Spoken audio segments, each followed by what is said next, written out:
Before you decide this message isn't about you, let me ask you something. What if the reason lasting love has felt so difficult to find or sustain has very little to do with meeting the right person, and everything to do with a psychological process most people never consciously undertake, a process the psychologist Carl Jung spent much of his career studying and describing?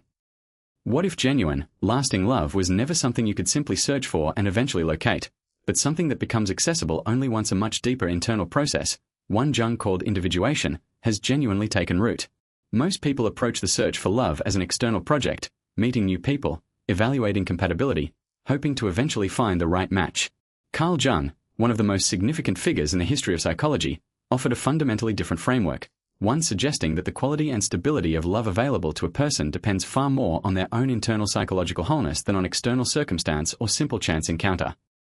This is not a claim that Jung offered mathematical proof in the way that word is used in science. Jung was a clinical psychologist working with deep, complex psychological material, and his conclusions emerged from decades of clinical observation, theoretical development, and engagement with mythology, symbolism, and the human unconscious. What he offered was not proof in a strict scientific sense, but a compelling, thoroughly developed theoretical framework, one that remains genuinely influential in psychology today and that offers real, substantive insight into why genuine wholeness so often precedes lasting, mature love.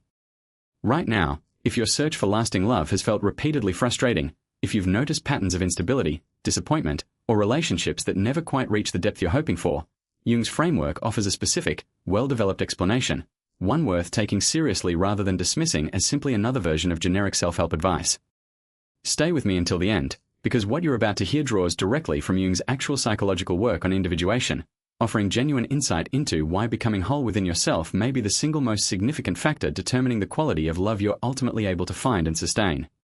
Have you noticed a pattern in your own romantic history? Relationships that felt intensely compelling early on but proved unstable over time, or a persistent sense that something essential was still missing even within seemingly good relationships? Individuation, one of Jung's central and most enduring theoretical contributions, describes the lifelong psychological process through which a person becomes increasingly whole, integrating previously unconscious or unacknowledged aspects of their psyche into a coherent, unified sense of self.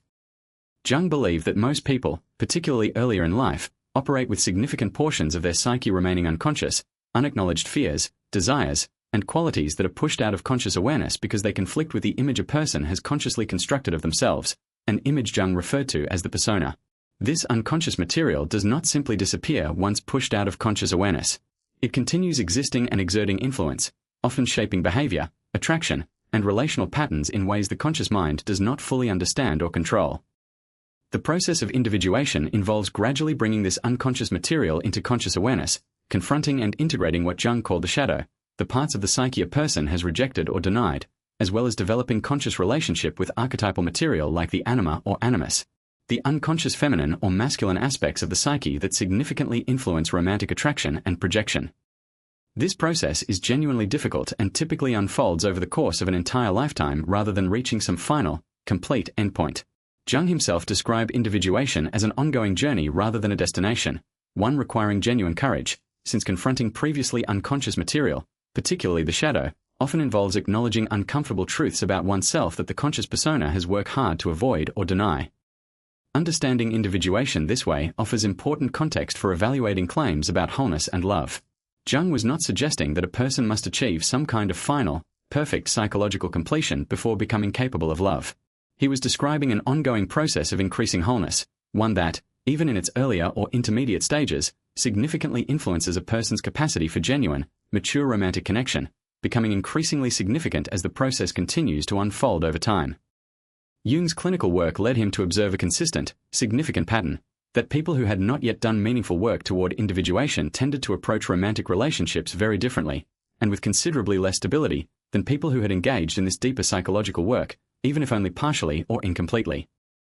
Jung observed that people early in this process, or who had done little conscious work toward individuation, tended to approach relationships heavily influenced by unconscious projection, particularly involving the anima or animus, the unconscious inner figure representing the psyche's opposite gendered aspect. This projection often produces intense, immediate attraction, since the other person appears to embody deeply significant unconscious material, but Jung observed that relationships built primarily on this kind of projection tend to be considerably less stable, since much of what initially feels so compelling reflects internal psychological material being projected outward, rather than a genuine, accurate perception of the actual other person.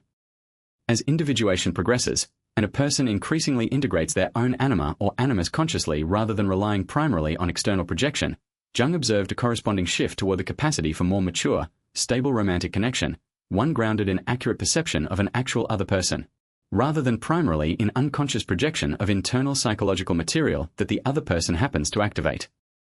Jung also connected this process directly to a person's underlying motivation for seeking relationship in the first place. He observed that people who had not yet developed significant internal wholeness often approached relationships from a place of seeking external completion, unconsciously hoping a partner would resolve significant internal psychological gaps or an integrated material. Jung considered this dynamic inherently unstable, since no external partner can genuinely resolve internal psychological work that has not yet been consciously undertaken by the individual themselves.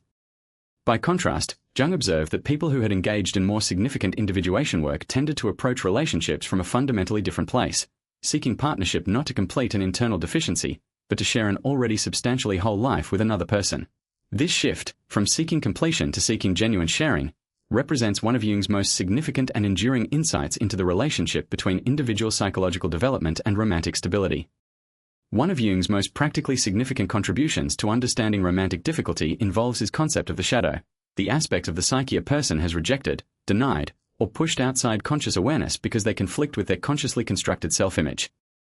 Jung observed that an integrated shadow material tends to be unconsciously projected onto other people, particularly significant others in close relationships, a process where qualities a person has rejected in themselves become perceived, often with intense emotional charge, as belonging to their partner instead. This dynamic frequently produces significant relational conflict, since the intensity of a person's reaction to a partner's perceived flaw often reflects unconscious shadow material being projected outward, rather than an accurate, proportionate response to the partner's actual behavior.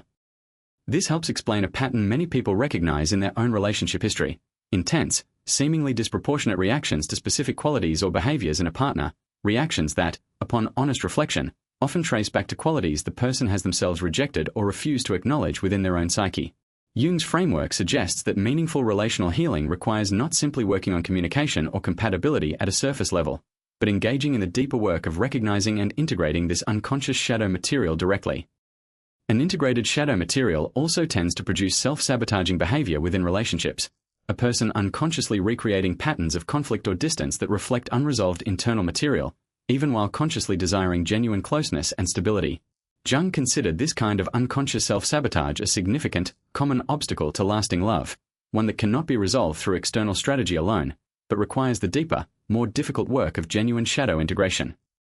If you've noticed recurring patterns of conflict or self-sabotage across multiple relationships, patterns that seem to persist despite different partners and different circumstances, Jung's framework suggests this consistency may indicate an integrated shadow material actively influencing your relational patterns, material that individuation work is specifically designed to help you recognize and gradually integrate. Drawing directly from Jung's theoretical framework, several specific practices align with genuine individuation work and, according to his theory, would be expected to support increasing capacity for lasting, mature romantic love. Engaging in honest, ongoing shadow work, consciously examining and acknowledging aspects of yourself you may have previously rejected or denied, represents one of the most significant practices Jung's framework suggests. This might involve therapy specifically oriented toward exploring unconscious material, honest journaling about recurring emotional triggers and what they might reveal about rejected aspects of your own psyche, or simply cultivating ongoing, honest self-reflection about patterns you notice in your own reactions and behavior. Developing conscious relationship with your own anima or animus, rather than relying primarily on unconscious projection to access these significant inner qualities, represents another significant practice within Jung's framework. This might involve, for men, consciously developing qualities Jung associated with the anima, emotional attunement, creativity, receptivity, and for women, consciously developing qualities Jung associated with the animus, assertiveness, logical clarity, decisive action, though Jung's framework, developed decades ago, benefits from being applied with contemporary flexibility rather than rigid adherence to mid-20th century gender assumptions. Working to distinguish genuine perception of a partner from unconscious projection represents an ongoing, practical application of this framework within actual relationships. This involves consciously asking, particularly during moments of intense attraction or intense conflict, whether your reaction reflects accurate perception of the other person, or whether it may reflect significant unconscious material, your own anima or animus, or an integrated shadow content, being projected onto them instead.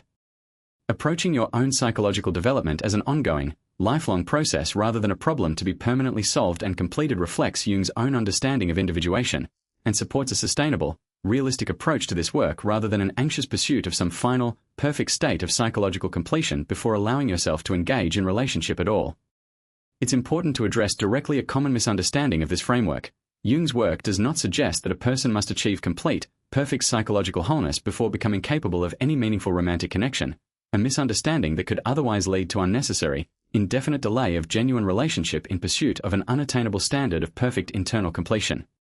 Jung himself considered individuation a lifelong process without a final, complete endpoint, meaning that if perfect wholeness were required before love became possible, no one would ever actually become capable of love at all. What Jung's framework more accurately suggests is that increasing individuation, even significant progress rather than complete perfection, meaningfully improves a person's capacity for stable, mature romantic connection, a capacity that continues developing and deepening throughout an ongoing relationship, rather than requiring complete resolution before the relationship can genuinely begin.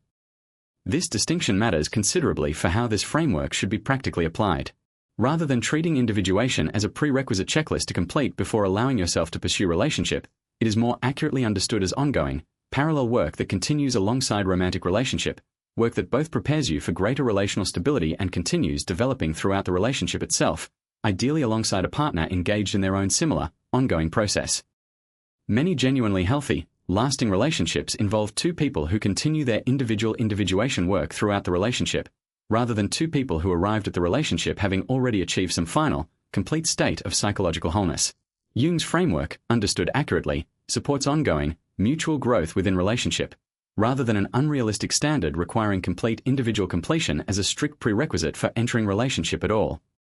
It's worth being genuinely honest about something significant. Engaging with Jung's framework of individuation, doing genuine shadow work, developing conscious relationship with your own anima or animus, holds substantial value regardless of the specific timing of any particular romantic development. This work fundamentally changes your relationship with yourself, your capacity for authentic self-expression, and your overall psychological well-being, benefits that remain genuinely significant independent of whether they immediately produce a specific romantic outcome you might be hoping for. Jung himself considered this work valuable in its own right, essential to genuine psychological health and meaning, not merely a strategic means towards securing romantic partnership. This broader perspective matters because it protects the genuine, substantial value of this psychological work from being reduced to a purely instrumental strategy for finding love. Approaching individuation authentically, for the genuine psychological growth and meaning Jung believed it offers, tends to produce more genuine, sustainable results, both for your overall well-being and, as a meaningful secondary benefit, for your capacity for the mature, stable love this framework describes. If you've recognized patterns in your own romantic history, intense but unstable attraction, recurring conflict that seems to trace back to something deeper than surface-level incompatibility, a persistent sense that something essential remains unresolved even within seemingly good relationships, Jung's framework offers a genuinely substantive, well-developed explanation, one grounded in decades of serious psychological work rather than simple wishful thinking. Becoming whole, in Jung's sense, is not a finish line to cross before love becomes available to you. It is an ongoing, lifelong process, one that meaningfully increases your capacity for genuine, mature, lasting connection the more sincerely and consistently you engage with it, a process worth undertaking for its own significant value, regardless of the specific romantic timeline it ultimately supports. Thank you so much for spending this time with me today. If this message resonated with your own experience, I hope it offered a grounded, genuinely informed perspective on the real psychological connection between individual wholeness and lasting love, drawn from one of psychology's most significant and enduring theoretical frameworks. This has been the Archetype Awakening. I hope this video helped you understand Jung's actual insight into individuation, shadow work, and romantic readiness, and reminded you that the most meaningful preparation for lasting love is not searching outward, but continuing the genuine, ongoing work of becoming whole within yourself. Wishing you courage in confronting your own shadow, patience with your ongoing individuation, and the deep, mature love that becomes possible as you continue this lifelong process of becoming genuinely, authentically whole. Take care of yourself, and I'll see you in the next video.